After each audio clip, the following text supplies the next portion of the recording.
જે deputy mayor પદ આપવામાં આવે તેવી શક્યતાઓ વ્યક્ત કરવામાં આવે છે। કીર્તિબા રાણા એ વોર્ડ નંબર 17 ની અંદરથી સારી બહુમતીથી ચૂંટાઈને આવ્યા છે। સ્પષ્ટ છબી ધરાવે છે, ક્ષત્રિય સમાજનો મહિલા ચહેરો છે અને વર્ષોથી તેઓ ભાજપમાં ચૂંટાઈને આવે છે।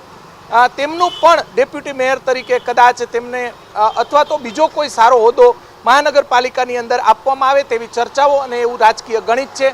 હવે લોહાણા સમાજમાંથી પણ ડેપ્યુટી મેયર બનાવાય તેવી શક્યતાઓ સેવાઈ રહી છે, કેમ કે લોહાણા સમાજ ભલે નારાજગી વ્યક્ત કરી, પરંતુ જ્યારે મતપેટીની અંદર જ્યારે મત નીકળ્યા જે તે વિસ્તારમાંથી લોહાણા સમાજના જે અલગ અલગ વિસ્તારો છે ત્યાં લોહાણા સમાજ ભાજપની હારે રહ્યો છે, તેને મનાવવામાં પણ ભાજપના આગેવાનો સફળ રહ્યા છે। ત્યારે ડેપ્યુટી મેયર પદ અથવા તો સારો એવો મહત્વનો હોદ્દો લોહાણા સમાજને મળે તેવી પૂરેપૂરી શક્યતાઓ વ્યક્ત કરવામાં આવે છે, કેમ કે એક પણ મહત્વપૂર્ણ હોદ્દો અત્યારે લોહાણા સમાજના એક પણ જે હોદ્દેદારમાં નથી। ત્યારે મહિલા કોર્પોરેટરોમાંથી ડેપ્યુટી મેયર પદ અથવા તો સારો હોદ્દો જે